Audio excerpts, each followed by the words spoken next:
Bonjour à toutes et à tous et bienvenue au webinaire du jour. Donc, je m'appelle Béatrice et je serai votre coordinatrice pour ce webinaire autour de la cybersécurité et pour lequel nous avons le plaisir de recevoir aujourd'hui Nicolas de Mail in Black.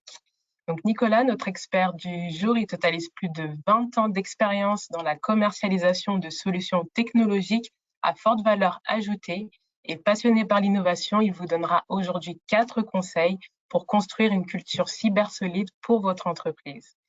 Donc, hello Nicolas et merci à toi d'animer ce webinaire avec nous. Bonjour Béatrice, bonjour à tous, merci pour l'invitation, c'est avec plaisir. Alors, n'hésitez pas à aller suivre Nicolas sur LinkedIn ou à aller faire un petit tour sur le site de Mail in Black. Alors, je vois que vous arrivez au fur et à mesure, donc bienvenue à toutes les personnes qui nous rejoignent pour la première fois. Donc, pour rappel, nous sommes l'accélérateur du numérique d'Amazon France. On propose 4 formats éducatifs, donc la formation personnalisée en ligne sur notre site web, les webinaires, les bootcamps qui sont des journées en présentiel de formation, ainsi que le coaching. Alors, j'ouvre rapidement une petite parenthèse concernant les bootcamps. Donc, notre prochaine édition aura lieu à Lyon le 12 décembre. Donc, on vous prépare une journée de formation intensive en présentiel avec différents ateliers, notamment avec des sujets comme l'IA, les réseaux sociaux et un atelier de networking. Alors, n'hésitez pas à vous inscrire dans la newsletter dans laquelle sera prochainement partagé le lien d'inscription pour cette prochaine édition.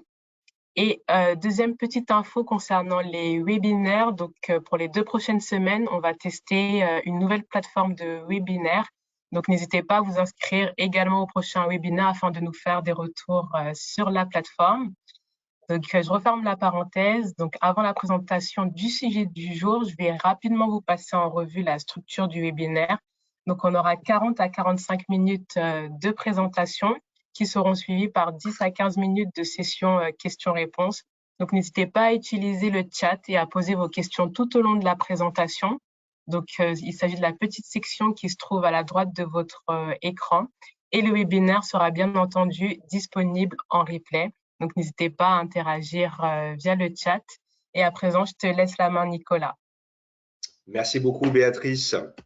Voici le programme que je vous propose pour ces 40 minutes que nous allons passer ensemble. On va faire un rapide état des lieux sur l'état de la cyber. Nous allons ensuite faire un zoom sur les cyberattaques que nous avons pu constater et que nous avons pu bloquer avec nos différentes solutions. Et ensuite, on va vraiment rentrer dans le vif du sujet, donc à savoir comment bâtir aujourd'hui une culture de la cybersécurité solide en entreprise.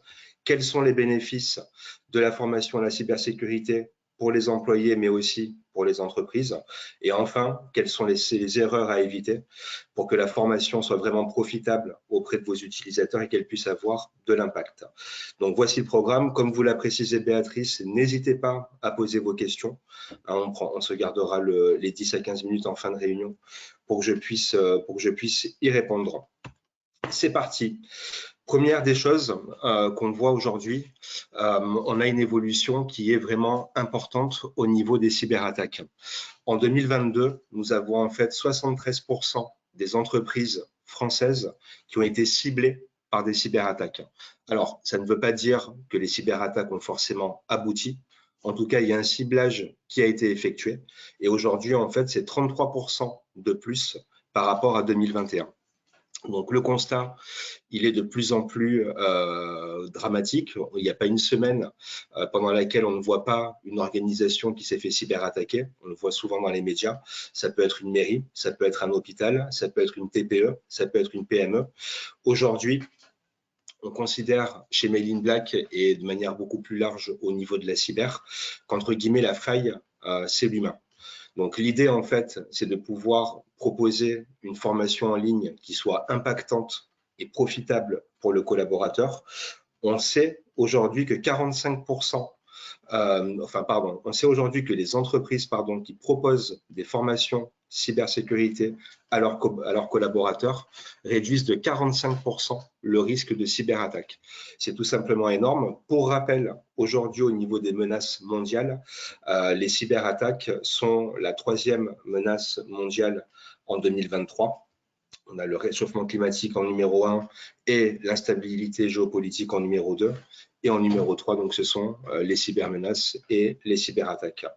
Autre fait hyper important sur lequel je vais insister pas mal, aujourd'hui, la France est le 4e pays le plus ciblé et le plus touché par des cyberattaques. Donc, autrement dit, on n'est pas là comme des assureurs à capitaliser sur un risque. Le risque aujourd'hui, il est bien là. Et ce que je dis souvent à mes prospects lors d'échanges ou lors de réunions, l'idée, en fait, c'est de ne pas savoir si vous allez être cyberattaqué, mais plutôt de savoir quand et comment vous allez être cyberattaqué. Et surtout, qu'est-ce que vous allez faire pour pouvoir faire en sorte que cette cyberattaque-là soit la plus contenue et qu'elle n'ait pas d'impact sur l'activité.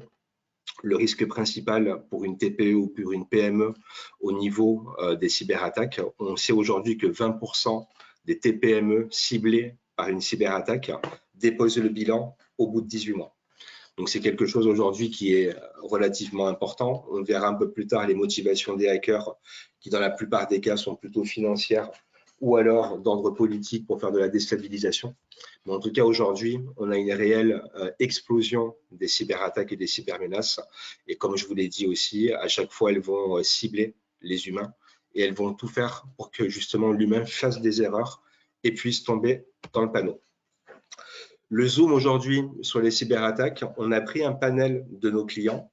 On a pris 10 000 clients, ça représente à peu près 1 million d'utilisateurs.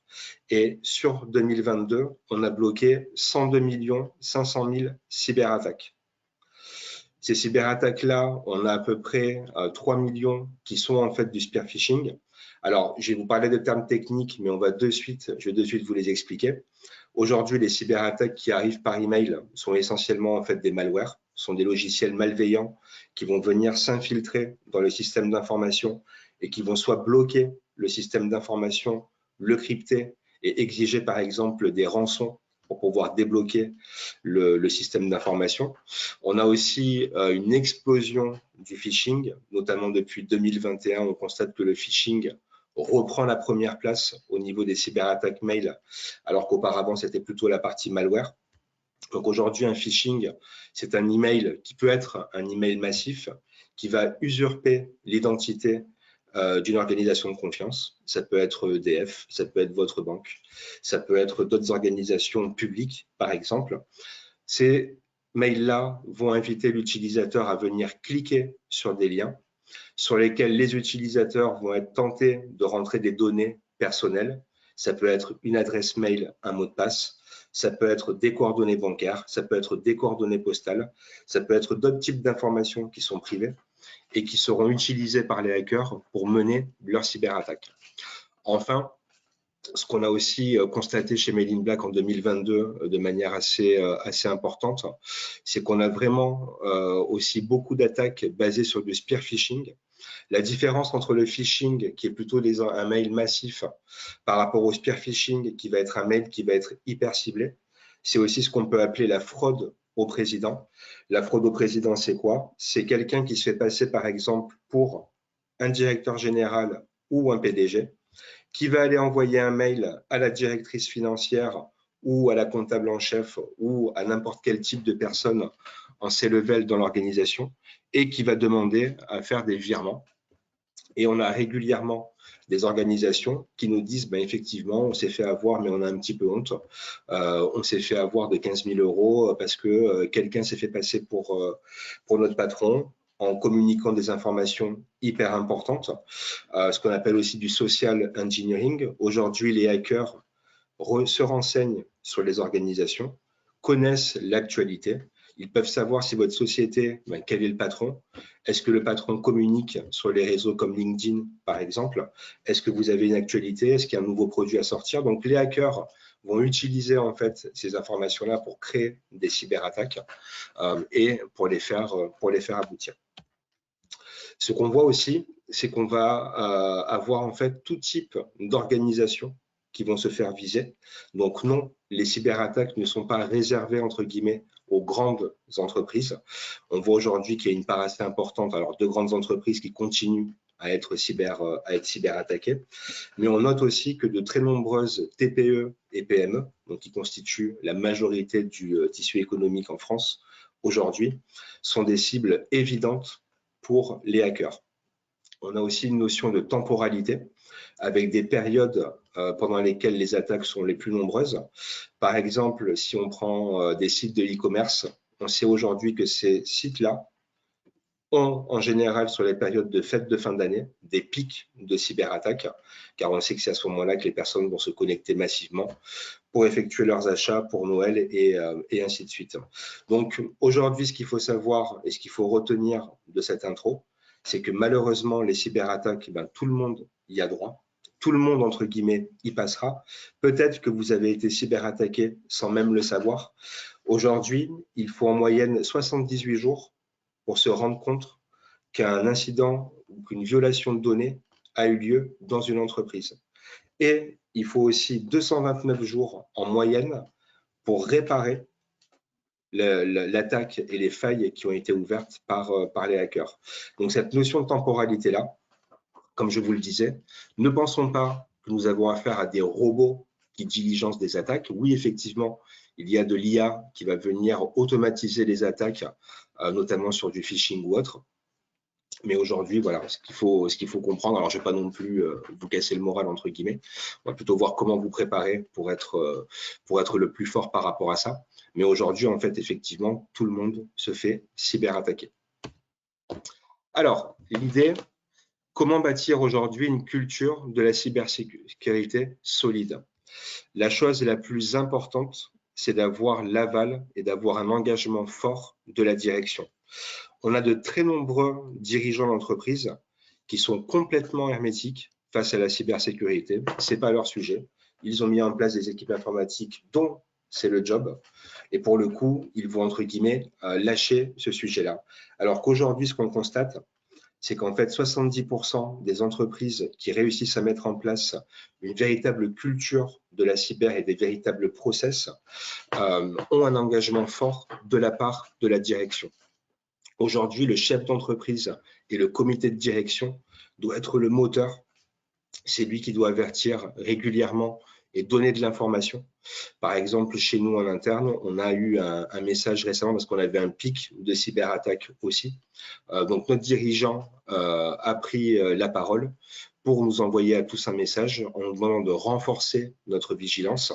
Et là où pour le coup, on a réussi à faire les choses plutôt bien, c'est qu'en fait, ce qu'on constate aussi, c'est que les entreprises qui proposent dès l'onboarding une formation sur les risques cyber réussissent à avoir beaucoup plus d'adhésion de la part des collaborateurs.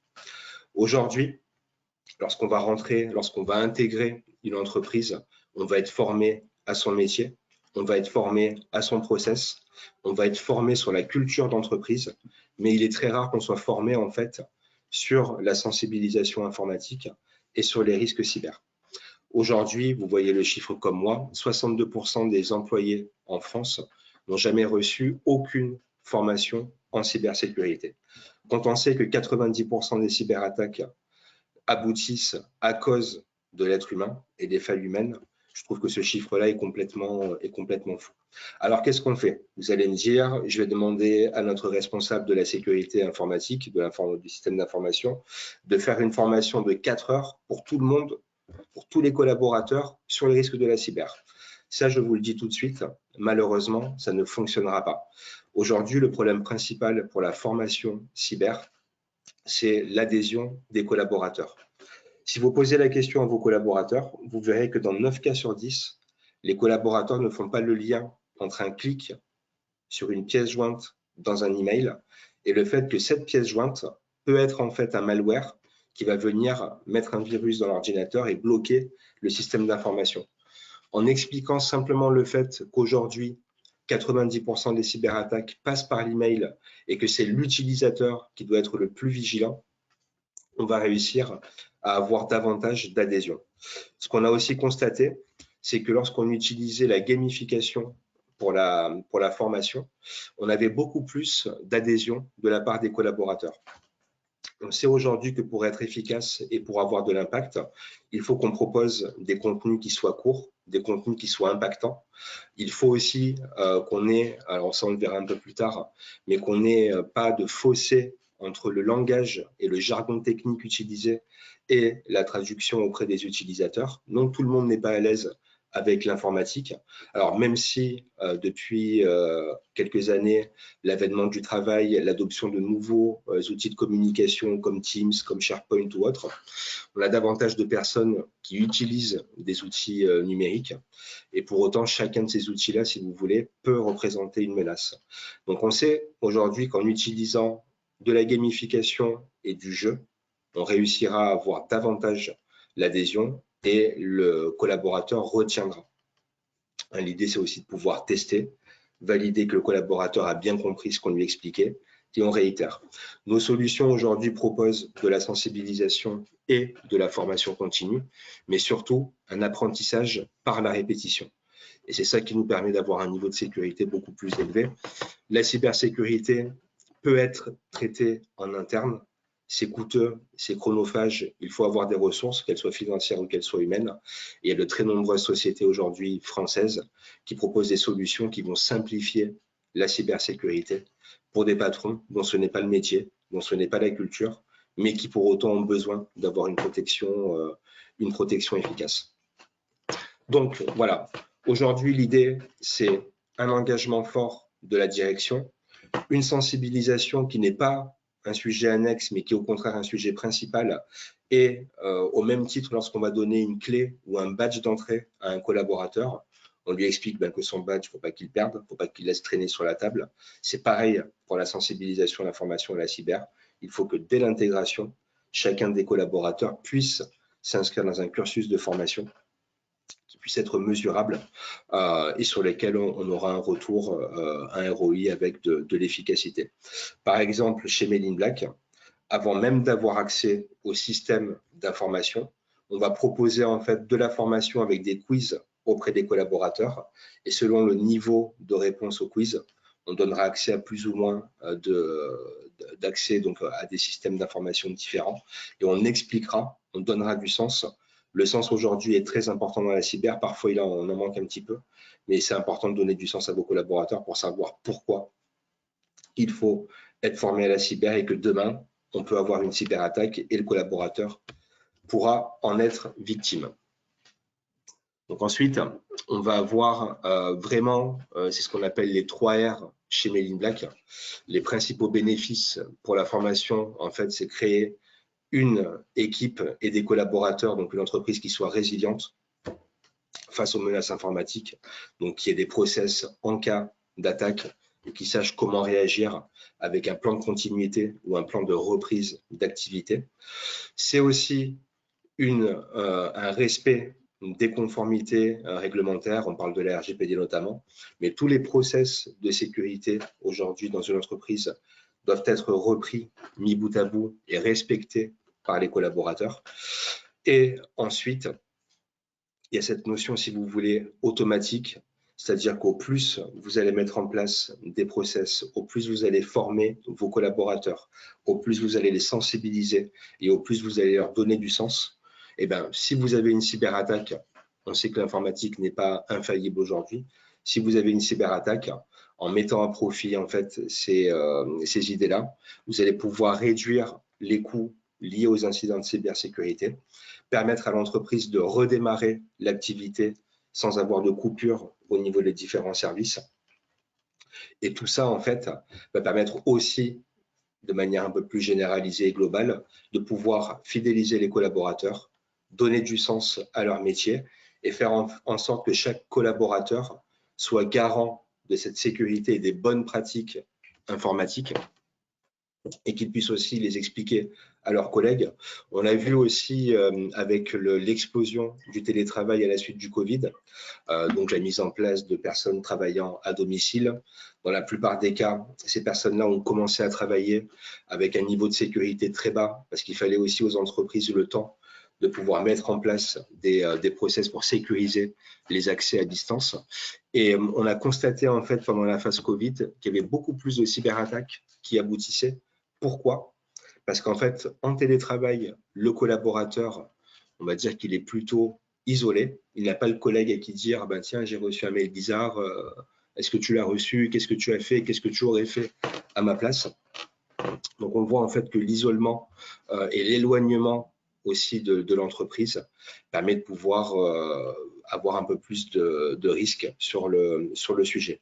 Donc voilà, pour synthétiser, gardez ces 3 R, soyez résilient au niveau de la cyberattaque et des process que vous allez devoir mettre en place. Faites respecter ces process par l'ensemble de vos collaborateurs.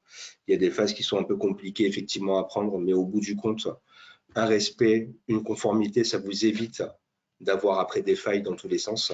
Et vous garderez avec ça, vous aurez une réduction de vos risques, de vos coûts. Et comme je vous le disais aussi, vous allez pouvoir renforcer ce lien entre vos collaborateurs et les fidéliser.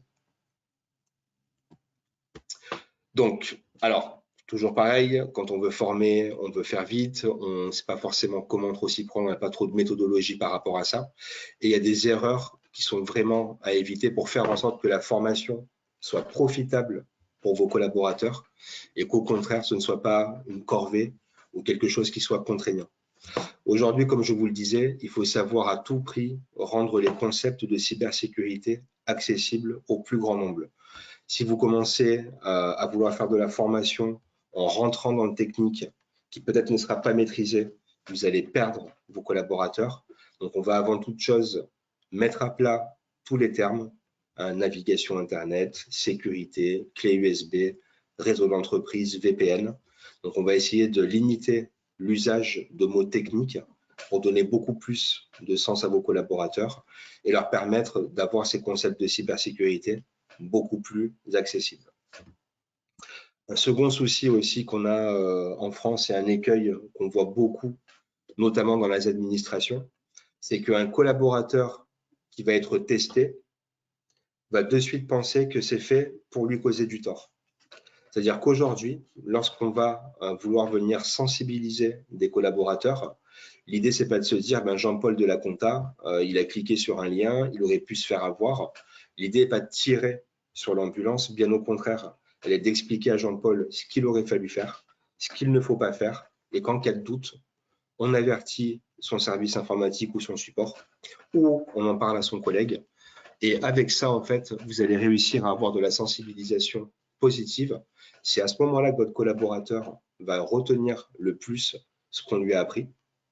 Alors, nous, on fait de la sensibilisation chez Mail in Black de manière assez régulière avec des campagnes de phishing. Ce sont des fausses campagnes de phishing, donc c'est des faux mails de phishing qui ressemblent en tout point à un vrai mail de phishing qu'on aurait pu recevoir. Et l'idée, en fait, c'est de pouvoir chaque mois, donc on a cette campagne qui arrive à un rythme qui n'est pas régulier, parce que si c'est tous les lundis matins, ben on va s'habituer et on va diminuer notre vigilance. Donc, on a la sensibilisation. Et ce qui est intéressant, en fait, c'est de voir quelles sont les personnes qui ont détecté que ce mail-là était un exercice de test. Ils ont la possibilité, en fait, de cliquer sur un lien et de faire remonter ce mail comme quoi ils ont détecté que c'était une fausse attaque et que c'était de l'entraînement. On a des collaborateurs qui vont cliquer, se faire avoir. Donc, ceux-là, on va les identifier et on va venir, en fait, leur expliquer, donner du sens. Voilà ce qui s'est passé. Voilà ce que tu aurais dû faire. Et voici quelles sont les bonnes pratiques.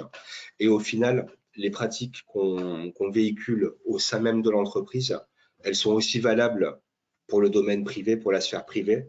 On utilise tous des smartphones, on utilise tous des ordinateurs.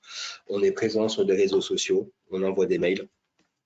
Ça peut être des points d'attache qui peuvent créer sur lesquels il faut être vigilant aussi.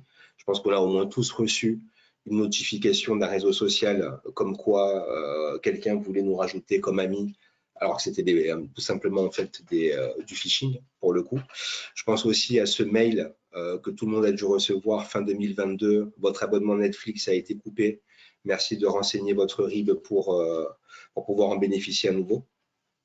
On voit aussi qu'au plus c'est gros, au plus les collaborateurs vont tomber dans le panneau. Donc, c'est pour ça qu'avec une sensibilisation aujourd'hui positive et qui va être aussi segmentée par l'utilisateur, aujourd'hui, on a tendance à se dire, je vais faire une campagne de faux phishing pour tous mes collaborateurs et on verra ce qui se passe. Nous, ce qu'on vous explique, c'est qu'aujourd'hui, dans une entreprise, il y a plusieurs métiers. On a plusieurs aussi niveaux d'appétence informatique. Et si vous envoyez, par exemple, un message avec tel thème sur un service comptabilité et que vous envoyez le même message sur un service commercial ou sur un service support, les collaborateurs n'auront pas le même comportement. Donc, nous, on pense qu'il faut aujourd'hui personnaliser vos campagnes, que lorsque vous allez sensibiliser vos collaborateurs ou les former, il vaut mieux le faire par métier ou par exposition au risque. Par exemple, on a tel type de collaborateur qui est constamment en déplacement à l'étranger. Lui aussi, je vais les mettre dans un groupe et je vais faire de la sensibilisation et de la formation par rapport à leur quotidien et par rapport à leur activité. Donc, il faut personnaliser ces campagnes, segmenter vos utilisateurs, savoir identifier les bons élèves de ceux qui sont vulnérables. Et ce qu'on voit aussi en utilisant des solutions de sensibilisation qui proposent de l'apprentissage par la répétition, c'est qu'au fur et à mesure, le taux de vulnérabilité de vos collaborateurs baisse. Et on voit que sur des services, on va avoir souvent un ou deux collaborateurs qui vont prendre le lead et qui vont devenir en quelque sorte un ambassadeur de la cyber. Et si vous réussissez dans votre organisation à avoir des collaborateurs qui s'entraident, qui expliquent, qui communiquent, attention, on a reçu tel mail, ne l'ouvrez surtout pas, j'ai trouvé 4 clés USB dans la salle d'accueil, ne les mettez surtout pas sur vos ordinateurs. C'est avec ça, en fait, aujourd'hui, que vous allez pouvoir, en fait, avoir une sensibilisation et une formation qui sera profitable et bénéfique pour vos utilisateurs. Il faut aussi que cette formation-là, elle soit le moins contraignante possible. Comme je vous le disais, si vous dites à vos collaborateurs, lundi matin prochain, pendant 2 heures, on parle de cyber, vous allez perdre 90% de vos collaborateurs avant la fin de la formation. Donc, ce système de pouvoir se former à n'importe quel moment, quelques minutes, regarder une vidéo qui va m'expliquer ce qu'est le malware, par exemple, qui va durer 1 minute 30, ce sont en fait des contenus qui vont avoir beaucoup d'impact et qui permettront aux collaborateurs en fait de retenir et de comprendre ce qui se passe. Ce qu'on sait aussi, on a beaucoup de clients qui nous disent moi, les campagnes de sensibilisation de phishing, j'en ai fait une en début d'année, c'est OK, je sais. Ben non, parce qu'en fait, ce qui se passait au mois de janvier par rapport à ce qui se passe à la fin du mois d'octobre est complètement différent. Vous le savez comme moi, les hackers innovent peut-être 100 fois plus vite que les organisations traditionnelles. Donc, peut-être que vous ne le savez pas, mais en tout cas, sur le dark web, vous pouvez devenir hacker avec quelques dizaines d'euros et avec un minimum de connaissances informatiques. Il est très simple aujourd'hui de venir créer des cyberattaques. Donc, c'est pour ça que on vous recommande de ne pas faire qu'un seul acte de sensibilisation ou de formation, mais de le faire de manière continue, avec des rajouts de contenu, avec une spécification de contenu aussi. Aujourd'hui, un agent qui est sur le terrain n'aura peut-être pas les mêmes besoins qu'une personne qui travaille dans un bureau ou qu'un technicien qui sera en déplacement. Donc, c'est pour ça qu'on vous recommande le fait de multiplier aussi les campagnes pour vous permettre d'avoir des données qui soient fiables et de faire vivre au final cette notion de culture cyber dans votre entreprise et de la rendre la plus solide possible. Donc, vous avez ici les 4 conseils que nous vous proposons aujourd'hui. Le premier et le plus important, c'est rendre vraiment les concepts de cybersécurité accessibles pour le plus grand nombre. D'ailleurs aussi, évitez de vous dire je vais former le top management et puis les autres collaborateurs, on verra plus tard. C'est eux qui vont se faire attaquer en priorité. Donc, faites-le pour tout le monde, pour le coup. Ne tirez pas sur l'ambulance. Aujourd'hui, testez, expliquez, donnez du sens à vos collaborateurs. Il faut de suite en fait déminer ces situations où le collaborateur a été pris ou est tombé dans le piège d'une simulation ou autre.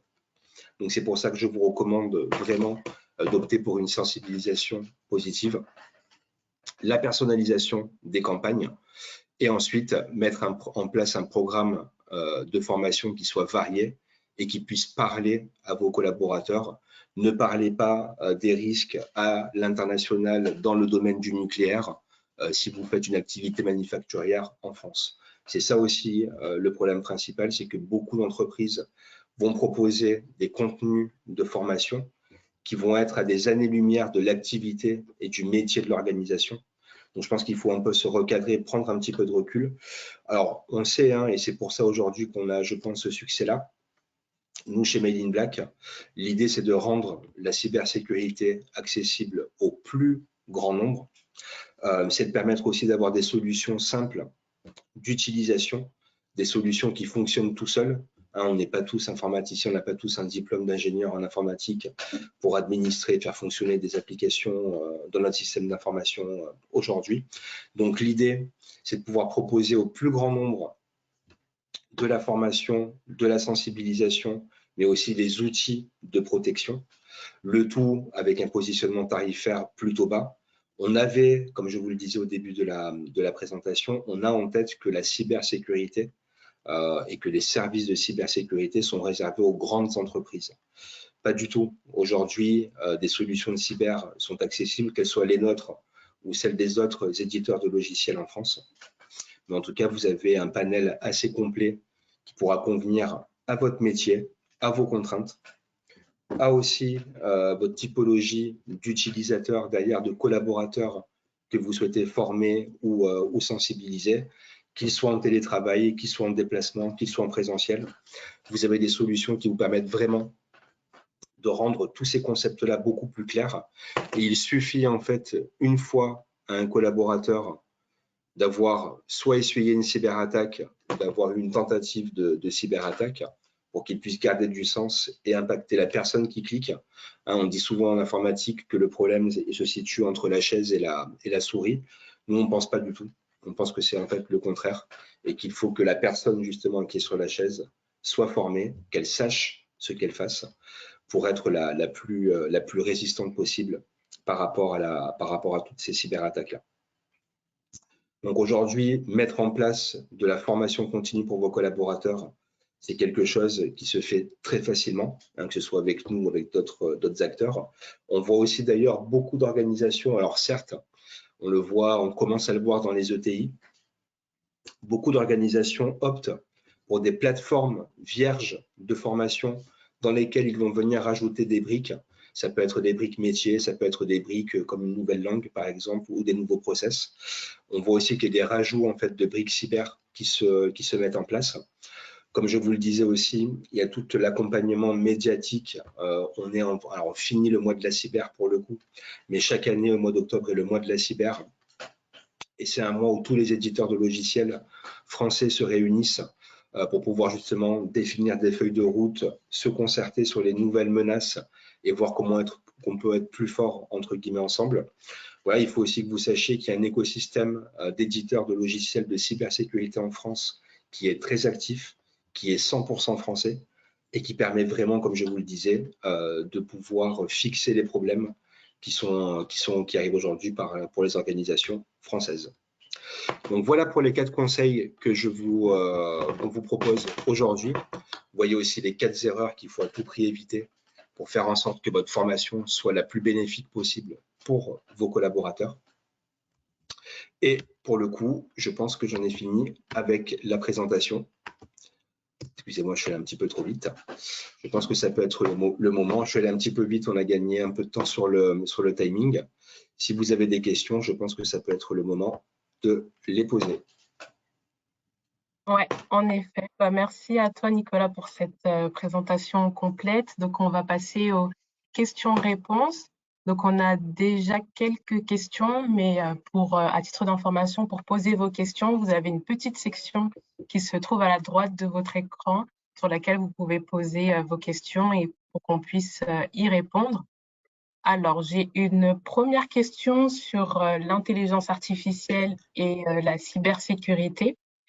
Alors, donc les IA génératives accroissent-elles les risques de cybersécurité? Si oui, est-ce que tu as des précautions au niveau de l'utilisation? Donc Alors là, oui, notamment, c'est axé sur ChatGPT. ok. Alors aujourd'hui, en fait, on sait que l'IA permet d'augmenter de 66% la puissance, si je puis dire, et l'automatisation des cyberattaques. C'est un sujet en plus que j'ai entendu pas mal d'informations ce matin par rapport à l'intelligence artificielle, qui peut être considérée aussi comme une cybermenace folle. Aujourd'hui, n'oublions pas que l'intelligence artificielle, ce sont en fait des algorithmes qui vont faire des calculs et ainsi de suite. Je ne vais pas vous refaire la définition de l'intelligence artificielle, mais effectivement, aujourd'hui, elle permet d'accélérer l'efficacité des cyberattaques. L'humain restera toujours la meilleure rempart et des solutions de protection basiques mais efficaces permettent de pouvoir mettre ça de côté. Mais effectivement, c'est un vrai sujet. Et je pense que ça va être d'ailleurs le sujet. On a un laboratoire IA qui a été créé en 2019 chez Made in Black. Nos algos aujourd'hui nous servent pour pouvoir faire davantage d'apprentissage sur les flux de mails que nous faisons transiter, notamment par nos serveurs. On fait transiter à peu près 7 milliards de mails chaque année. Donc, on a une base d'apprentissage qui est assez importante. Mais oui, c'est un risque, mais comme elle est aussi utilisée pour de la protection et pour de la formation, aujourd'hui, c'est l'humain qui fera la différence et c'est le retour à l'envoyeur que je vous ai dit au tout départ, c'est-à-dire qu'on a beau faire ce qu'on veut, si l'humain n'est pas conscient des risques qu'il encourt et surtout que ses actions peuvent entraîner, on n'y arrivera pas. Mais aujourd'hui, c'est un combat de IA contre IA, effectivement, qui permet de venir contrer ça. Mais oui, c'est une vérité, l'IA permet d'augmenter significativement la fréquence et l'efficacité des cyberattaques. Ça marche, très clair. Du coup, ça me permet de rebondir sur une autre question, cette fois-ci sur les IA en général. Donc, est-ce qu'elles peuvent permettre de mieux se protéger face à ces risques? Donc, tu as commencé un peu à y répondre. Oui, bien sûr qu'elles permettent à mieux se protéger, mais c'est ce que je vous disais, n'oublions pas, l'IA a été créée par des humains, pour le coup, donc l'humain aura toujours le dessus par rapport à une machine, au niveau de machine learning pardon, ou autre, mais effectivement, c'est quelque chose qui permet de pouvoir augmenter significativement la protection, tout en sachant que si elle n'est pas contrôlée, et c'est ça le vrai problème aujourd'hui par rapport à l'IA, c'est qu'il faut avoir un contrôle de son usage. Confier sa sécurité IT, par exemple, à une IA est fortement déconseillé. Avoir tous les outils de sécurité dans le même panier, si je puis dire, est fortement déconseillé aujourd'hui. Mais oui, ça permet de pouvoir augmenter le niveau de protection. Alors, tout va dépendre aussi de quelle cible et de quelle porte d'entrée utilise les hackers pour venir intégrer le SI, le système d'information à attaquer. Aujourd'hui, comme je vous le disais, la porte qui est la plus ouverte, c'est l'email. 90% des cyberattaques arrivent par email. On va avoir ensuite un volet qui va être dû à la navigation Internet, bien entendu. Et après, toute la partie des objets connectés, les clés USB qui peuvent aussi être une faille. Donc, un contrôle humain avec des outils qui utilisent de l'IA sera mieux qu'une IA qui va gérer de la sécurité. Ouais, ça marche. Top. Alors là, on a une question plus spécifique d'Annette qui dit: j'ai un site de e-commerce sur Shopify et 80% de ses visites viennent d'une petite ville aux États-Unis. Donc elle dit que pourtant son site il est uniquement en français et elle demande donc ton avis, est-ce que ça peut être une cyberattaque ou un virus? Et si c'est le cas, par quelle porte cela a pu passer?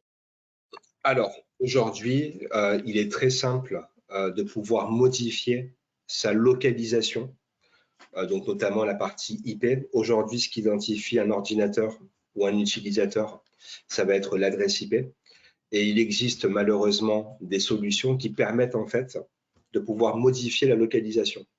C'est-à-dire que je peux être très bien chez moi en France en train de faire une cyberattaque, sauf que l'IP de mon ordinateur peut être à Taïwan, elle peut être aux États-Unis, elle peut être n'importe où au final. Alors, quand il y a effectivement des comportements qui sont anormaux, la bonne question, c'est de savoir déjà, est-ce que c'est vous qui l'avez constaté avec le reporting de vos connexions et ainsi de suite. Ça ne veut pas forcément dire qu'il y a une cyberattaque. Ça peut être un fournisseur d'accès, par exemple, qui a des IP qui soient localisés à tel endroit. Aujourd'hui, je pense que le risque le plus important, c'est d'avoir votre site e-commerce qui tombe avec un nombre de requêtes hyper important. Si les requêtes restent traditionnelles, vous pouvez les analyser et avoir une idée assez importante. Ce sera déjà quelque chose. Mais je ne peux pas vous dire comme ça, avec ce peu d'informations-là, est-ce que c'est une cyberattaque? Est-ce que c'est un début de cyberattaque? Est-ce que c'est un ciblage? Voilà, je pense que là, il faudrait peut-être se rapprocher déjà, donc renforcer la sécurité de votre site web, des formulaires et autoriser les IP en termes de connexion. Par exemple dire je n'autorise que les IP qui proviennent d'eux. Ensuite, comme je vous l'ai dit aussi, avec les VPN et les brouilleurs entre guillemets d'IP, ça peut être compliqué de pouvoir savoir avec précision d'où viennent les connexions. Ça marche, merci. Voilà, j'espère que sur la partie Shopify, pour avoir eu dans une ancienne vie un site de e-commerce, je sais qu'au final, c'était comme je vous le disais, moi c'était des requêtes. Je recevais peut-être 4000 mails par jour sur le formulaire de contact. Et très rapidement, en mettant en place 2 ou 3 pratiques et 2 ou 3 protections, on a pu enrayer le problème. Je le disais tout à l'heure, les sites e-commerce aujourd'hui, c'est tout simplement une boutique avec une porte plus ou moins bien fermée qui est accessible par les voleurs, par les hackers. Alors maintenant, on a une question concernant la sécurisation des mails. Ouais. Donc, comment sécuriser sa boîte mail et les outils classiques, donc Gmail, Outlook, permettent-ils un minimum de protection? Alors, la protection email, c'est notre cœur de métier depuis 20 ans. Aujourd'hui, effectivement, Google, Outlook et d'autres acteurs proposent des solutions de filtrage au niveau de la messagerie, mais qui malheureusement ne permettent pas d'être efficaces par rapport aux menaces qu'on connaît à l'heure actuelle et encore moins par rapport aux menaces qu'on ne connaît pas. Aujourd'hui, une protection de messagerie, c'est d'avoir déjà un système de quarantaine et un système de filtrage qui soit efficace et qui se fasse en amont de la boîte de réception. On sait par exemple aujourd'hui, si vous avez un mail dans la catégorie éléments infectés ou courrier indésirable, on sait que le collaborateur aura tendance à venir cliquer et ouvrir l'email. Donc on part du principe que si le loup est déjà dans la bergerie, il y aura une attaque. Par contre, le fait d'avoir une quarantaine qui est en dehors de la boîte de réception de l'utilisateur, avec un blocage des menaces les plus dangereuses, permet aujourd'hui de sécuriser efficacement une messagerie. Il y a 3 choses qui polluent aujourd'hui la messagerie. Ce sont les cyberattaques, à peu près 3%, le courrier indésirable, donc ça peut être des spams, des newsletters ou autres, donc ça représente 22% aujourd'hui. Et ensuite, on va avoir aussi l'émergence de toutes les notifications de réseaux sociaux, qu'ils soient professionnels ou personnels, qui viennent polluer la messagerie. Nous, on pense qu'avec ce système de quarantaine et de blocage, le fait d'avoir du confort et d'avoir une boîte de réception propre et sécurisée vous permet vraiment d'avoir quelque chose d'efficace. C'est malheureux, les solutions qui sont gratuites aujourd'hui ne sont pas du tout faites pour protéger en masse les utilisateurs et elles ne sont pas du tout efficaces contre les menaces sophistiquées et encore moins contre celles qui ne sont pas encore connues pour le coup.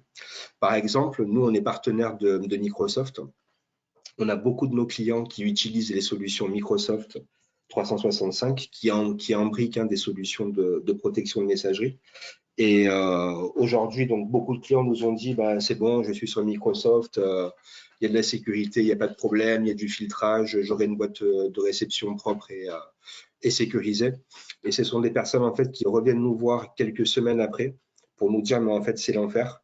Il y a une part de mails que je ne recevais pas avant, que je reçois dorénavant. Dites-vous qu'en moyenne, sur nos 2 millions d'utilisateurs en France, on bloque 30% du flux de mails. Alors, ce ne sont pas, comme je vous l'ai dit, que des menaces, c'est près de 3%, mais on a 30% de ce flux de mail-là qui est… donc aujourd'hui, malheureusement, des solutions gratuites de protection ne sont pas assez efficaces par rapport aux menaces qu'on constate. Très bien. Alors, on a Annette, du coup, qui rebondit sur ta réponse précédente, donc sur son site e-commerce, et elle demande comment sécuriser la porte d'entrée de son site e-commerce. Alors, je pense que là, on dépasse un tout petit peu le cadre de la formation. Ça, on pourra échanger si vous voulez après me recontacter à ce sujet-là. J'aurai quelques conseils et bonnes pratiques à vous proposer. Il y a en fait, vous avez des systèmes de solutions qui vont venir contrôler les flux au niveau de votre organisation et de votre site e-commerce. Je pense que là, en fait, c'est simplement un contrôle de flux qui doit s'effectuer, quelques paramétrages, notamment, comme je vous le disais, au niveau des adresses IP, au niveau de la connexion, déjà sécurisée, est-ce que la connexion se fait en HTTPS ou pas pour le coup. Et en fait, c'est en rajoutant différentes briques au niveau du site e-commerce que vous réussirez à sécuriser davantage et d'éviter d'avoir des fuites ou des failles par rapport à tout ça. Mais c'est un sujet qui s'éloigne un petit peu vraiment de la formation et de la sensibilisation utilisateur. Mais comme je vous le disais, je pourrais vous répondre parallèlement à ce webinaire, à ces questions-là. Ça marche, très clair. Alors, on a une autre question sur les VPN. Donc, la question, c'est comment choisir un VPN? Enfin, est-ce que, du coup, il y a des conseils que tu donnerais pour choisir un VPN en particulier? Alors aujourd'hui, en fait, tout dépend, c'est toujours pareil, tout dépend de ce que vous appelez VPN. Est-ce que j'utilise un VPN pour me connecter de manière sécurisée au système d'information de mon entreprise? Est-ce que j'utilise un VPN pour faire apparaître différentes adresses IP pour aller faire des différents usages? Aujourd'hui, la bonne pratique, et je pense qu'elle est en lien avec la mise en place notamment du travail à distance et du travail nomade. C'est là qu'on a vu l'explosion entre guillemets des VPN apparaître. Par exemple, nous, chez Made in Black, on a uniquement les professions qui sont en télétravail et qui sont notamment dans le métier de la finance qui ont accès à un VPN. Donc c'est pareil, un VPN, ça peut être bien, mais pour quel usage entre guillemets derrière? Dans tous les cas, le VPN sécurisera cette connexion entre l'ordinateur et le système d'information. Il n'est pas tout le temps nécessaire.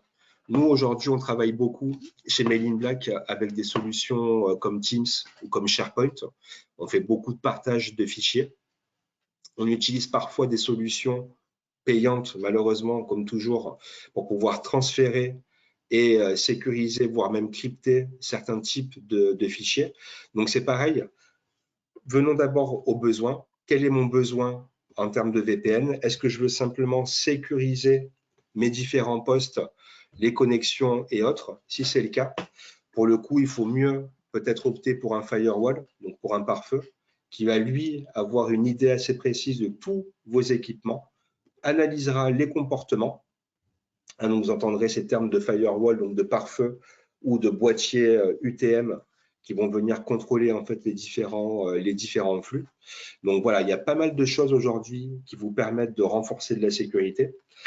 Si vous êtes dans le cas où vous n'avez pas de prestataire informatique à vos côtés, on peut aussi vous en recommander. Et c'est ça aussi qui est important aujourd'hui. Il y a beaucoup de sociétés qui permettent d'avoir une sécurité optimale, moyennant un coût plutôt réduit par rapport aux enjeux, et qui peuvent s'occuper en fait de sécuriser de A à Z votre infrastructure et aussi vos utilisateurs. Chez nous, et c'est un peu le cas de la question que vous me posez, on a deux sujets principaux. Le premier, c'est la sécurisation de l'infrastructure informatique, réseau, serveur, Wi-Fi et ainsi de suite. Et à côté, c'est la sécurisation de l'utilisateur. L'un ne va pas sans l'autre. Très bien. On a une dernière question de Baptiste qui demande s'il faut former les employés à devenir invisibles aux yeux d'Internet pour éviter donc les cyberattaques Donc après, il demande, donc le spear phishing sera donc plus complexe à mettre en place pour les attaquants. Alors, je vois à peu près ce que Baptiste essaye d'expliquer. Aujourd'hui, l'avantage, c'est que, c'est ce que je disais un peu plus tôt, en véhiculant une formation dans le monde professionnel, forcément vos collaborateurs l'utiliseront aussi pour le perso. Être discret sur Internet, c'est une bonne pratique. Nous, on a un volet qui est assez important sur le comportement et le bon comportement à avoir, justement, entre guillemets, sur Internet. Si on le prend dans l'autre sens de l'invisibilité, si vous vous dites aujourd'hui, mon organisation, mon PDG ou moi-même, je ne peux pas communiquer sur Internet ou sur des réseaux en annonçant, comme je vous le disais, un nouveau produit, une participation à un salon ou à un webinar. L'idée, elle n'est pas de s'effacer d'Internet pour ne pas être victime. L'idée, elle est de respecter en fait des bonnes pratiques lors des parutions sur LinkedIn, par exemple, lors d'une navigation Internet, lors des échanges de mots de passe, il y a des possibilités de venir sécuriser le navigateur, entre guillemets, davantage. Donc, l'idée, c'est effectivement d'adopter ces bonnes pratiques, aussi bien utilisables dans le pro que dans le perso, pour essayer déjà d'être conscient des risques auxquels je peux être exposé, et ensuite de savoir comment les corriger, comment adopter la bonne attitude. Très bien, ben, on a fait le tour des questions. Donc, merci à toi, Nicolas, pour toutes ces réponses. Donc, on arrive donc à la fin de ce webinaire. Donc, il sera disponible en replay sur le site de l'accélérateur du numérique dès la semaine prochaine. Donc, encore un grand merci à toi, Nicolas, pour cette présentation. Et Merci. avec plaisir. Et je vous invite juste à répondre à l'enquête de satisfaction qui va s'afficher lorsque vous allez quitter le webinaire. Et sinon, on se retrouve dès la semaine prochaine pour un webinaire autour du personal branding. Donc, merci à toi, Nicolas, et à bientôt. À très bientôt. Bonne journée à tous. Merci.